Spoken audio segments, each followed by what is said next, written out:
السلام عليكم ورحمة الله وبركاته. أعوذ بالله من الشيطان الرجيم.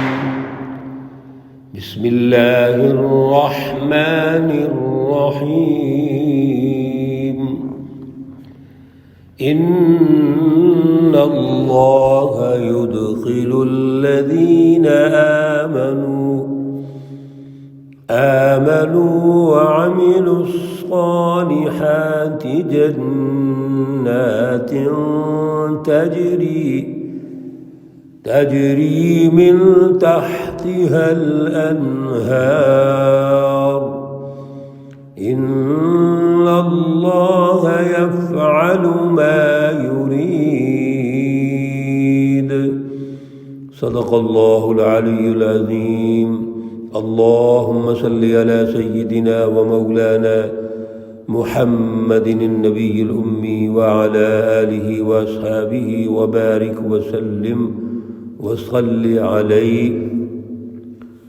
معزز سامعین و سامعات، سورۃ الحج ہے، پارہ نمبر 17 ہے، آیات مقدسہ نمبر 14، 15 اور 16 ہے. اللہ رب العزت سے التجا ہے، اللہ رب العزت ان آیات کا فہم، شعور اور اعلیٰ نظریہ عطا فرمائے اور عمل کی توفیق اور صلاحیت عطا فرمائے. گزشتہ درس میں اللہ رب العزت نے ایک ایسے طبقے کی، ایسی جماعت کی اور ایسے مائنڈ سیٹ کی رہنمائی ارشاد فرمائی تھی جو منافقت کی وجہ سے نہ تو سچی جماعت کے ساتھ کھل کے سامنے آتے ہیں اور نہ ہی حزب الشیاطین کے ساتھ وہ کھل کے ان کے ساتھ جو معاہدے کرتے ہیں ان پہ عمل کرتے ہیں، بلکہ وہ ڈاواں ڈول ہوتے ہیں. لیکن ایک بات ضرور ہے کہ ان کا جو جھکاؤ ہے وہ شیطانی جماعتوں کی طرف ہی ہوتا ہے، کیونکہ دل میں نفاق ہے، مرض ہے، بیماری ہے، جس کی وجہ سے وہ کنارے پر کھڑے ہوتے ہیں لیکن جھکاؤ انہی کی طرف ہوتا ہے. اس لیے اللہ رب العزت نے ارشاد فرما دیا تھا کہ ذالک هو الخسران المبین، یہ ان کی جو نقصان ہے، ان کا گھاٹا ہے، گمراہی ہے، یہ بڑا کھلا نقصان ہے ان کا. اور اصل میں اللہ رب العزت یہ رہنمائی ارشاد فرما کر آج کے دور میں بھی ہمیں یہ سمجھا رہے ہیں کہ اصل میں سب سے جو نقصان دہ صورتحال ہے وہ ڈبل مائنڈڈ ہونا ہے. انسان جب دوغلا پالیسی اختیار کرتا ہے، ڈبل مائنڈڈ ہوتا ہے، دو رخی وہ چہرہ اس کا ہو جاتا ہے، تو وہ اپنے آپ کا دنیا میں بھی نقصان کرتا ہے، آخرت میں بھی نقصان کرتا ہے. آج اللہ رب العزت اس سچی جماعت کا تعارف کروا رہے ہیں اور ان کے انعامات، ان کے اعزازات، ان کی جو بہترین جزا ہے، اس حوالے سے اللہ رب العزت ہمیں رہنمائی ارشاد فرما رہے ہیں. ان اللہ یدخل الذین آمنوا، بے شک اللہ رب العزت ایمان والوں کو اور اعلیٰ کردار والوں کو جنت میں داخل کریں گے. جن کا اعلیٰ نظریہ ہے، آمنو سے مراد اصل میں اعلیٰ شعور رکھتے ہیں، اعلیٰ نظریہ رکھتے ہیں اور پھر اس نظریے پر استقامت بھی ہے. ایمان اور چیز ہے، عمل صالح اور چیز ہے. اس لیے اللہ رب العزت نے دونوں عنوانات کا الگ الگ ذکر کیا ہے. ایمان کا تعلق قلب سے ہے، قلب کی توجہ سے ہے، قلب کی تطہیر اور تزکیہ سے ہے، اور عمل صالح کا تعلق انسان کے کریکٹر، کردار اور عملی جد و جہد سے ہوتا ہے. اس لیے جن کا ایمان اعلیٰ ہے اور پھر عمل صالح ہے، یعنی اس ایمان کے مطابق ان کا عمل و کردار ہے، جنات تجری من تحتها الانہار، اللہ رب العزت ان کو باغات عطا فرمائیں گے جن کے نیچے نہریں جاری ہوتی ہیں۔ اصل میں وہ جنت کا نقشہ ہے، یہ خوشحالی کا نقشہ ہے، امن و امان کا نقشہ ہے، جہاں باغات ہوں، نہریں جاری ہوں، چشمے ہوں، میٹھے چشمے ہوں اور بہترین سائے دار درخت ہوں اور انتہائی پرامن جگہ ہو، یہ جنت ہے۔ اور یہ تو محترم دوستو ساتھیو دنیا کی جنت ہے۔ اللہ رب العزت جو انعام اور اعزاز سے نوازیں گے اور آخرت کی جنت عطا فرمائیں گے وہ کتنی اعلیٰ ہوگی۔ ان اللہ یفعل ما یرید، بے شک اللہ رب العزت کرتے ہیں جس کا وہ ارادہ کرتے ہیں۔ انسان کی جو جد و جہد ہے اس کو کبھی بھی اللہ تعالیٰ ضائع نہیں کرتے، بلکہ بہترین انعامات اور اکرامات سے نوازتے ہیں۔ اب ایسے لوگ جو اس سچی جماعت کے مقابلے میں آ کر جھوٹی جماعتوں کا ساتھ دیتے ہیں اور پھر دل کے اندر حسد رکھتے ہیں، اور ان کا خیال یہ ہے کہ یہ جو سچے لوگ بظاہر اپنے آپ کو بڑا دعویٰ کرتے ہیں اللہ ان کی مدد نہیں کرے گا، اور وہ اس کے بارے میں مختلف طعن و تشنیع کرتے ہیں، اللہ رب العزت خود اس کا جواب دیتے ہیں۔ آیت مقدسہ نمبر 15 میں من کان یظن، جس کا بھی یہ گمان ہے، خیال ہے، لن ینصرہ اللہ فی الدنیا والآخرہ، کہ اللہ رب العزت ان کی دنیا اور آخرت میں ہرگز مدد نہیں کریں گے، یعنی دنیا کے اندر یہ ہمیں سچی جماعت بڑی تھوڑی نظر آتی ہے۔ رسول اللہ صلی اللہ علیہ وسلم اور ان کے ساتھی جن کو ابو جہل، ابو لہب اور مکۃ المکرمہ کے جو سرداران قریش تھے، مشرکین اور کافروں کے بڑے بڑے سردار اور زعماء تھے، وہ مذاق اڑاتے تھے کہ اس کے ساتھ تھوڑے سے لوگ ہیں، یتیم ہیں، کمی ہیں، غریب غربا ہیں۔ اللہ رب العزت کے بارے میں یہ خیال کرتے تھے کہ اللہ ان کی کیسے مدد کرے گا۔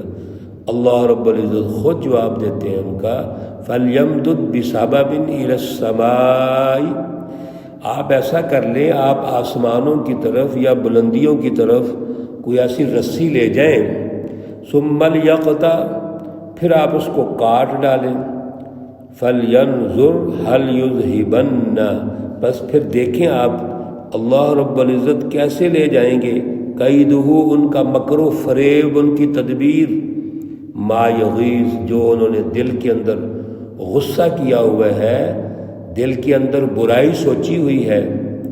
اللہ رب العزت مثال دے کے ارشاد فرماتے ہیں، یہ اللہ کی جو برکات آسمان سے نازل ہو رہی ہیں، اللہ کی رحمتیں نازل ہو رہی ہیں، اعلیٰ فکر، اعلیٰ شعور، اور حضور نبی اکرم صلی اللہ علیہ وسلم اور سچی جماعت پر اللہ کی برکتیں نازل ہوتی ہیں، یہ کیسے اس برکت اور رحمت کو اور مدد کو ختم کر سکتے ہیں؟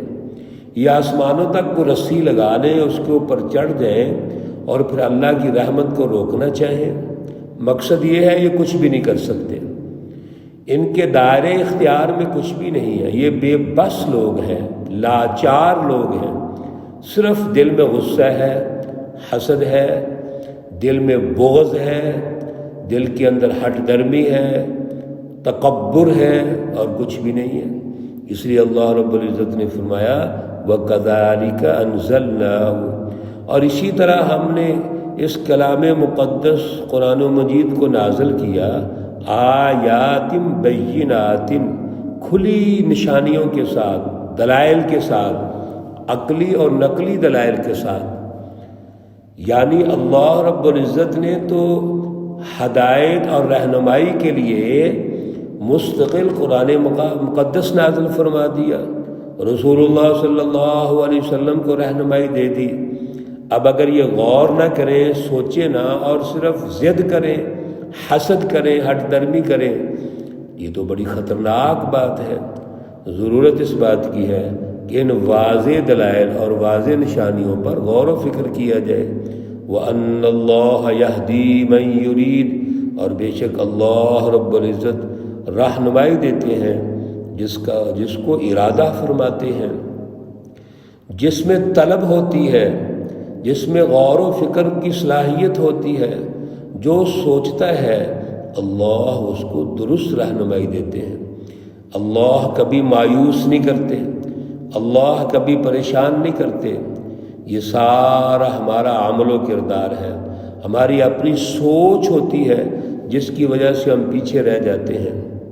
اللہ رب العزت تو انسانی سوسائٹی کی تخلیق کے ساتھ ساتھ اس کے تمام تر ترقیات کے جو مراحل ہیں اللہ نے طے فرما دیے۔ اس لیے محترم دوستو عزیزو، ہم نے غور و فکر کرنا ہے۔ یہ جو ہم درس سنتے ہیں اس کا اصل میں ہدف یہ ہے، ہم 2 آیتیں 3 آیات یا 2-3 باتیں جو ہم سنتے ہیں اس پہ توجہ کریں، غور کریں، اور سن کر آگے نہیں گزر جانا چاہیے بلکہ رک کے غور کرنا چاہیے کہ اللہ فرمانا کیا چاہتے ہیں، سچی جماعتیں کیا کہہ رہی ہیں، ان کا عمل و کردار کیا ہے، اور پھر ہماری ذمہ داری کیا ہے۔